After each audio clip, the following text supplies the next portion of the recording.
si Kyrie Elison B. Kanta. Ang kwento ng pinya. Sa isang bukirin, tarong nakatirang mag-ina.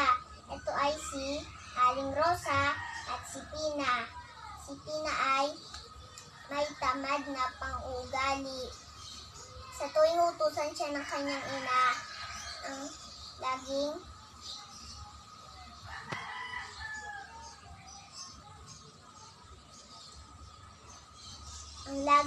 niyang sagot na hindi ko po makita, mamaya na lang po. Huling niutusan si Pina. Ganun ulit ang nisabi ni Pina. Kaya nagalit si Aling Rosa. Kaya sabi ni Aling Rosa, sabi ni Aling Rosa, sana magkaroon ka ng madaming mata para makita mo ang mabagay na sa iyong harapan. Umalis si Pina na masama ang loob.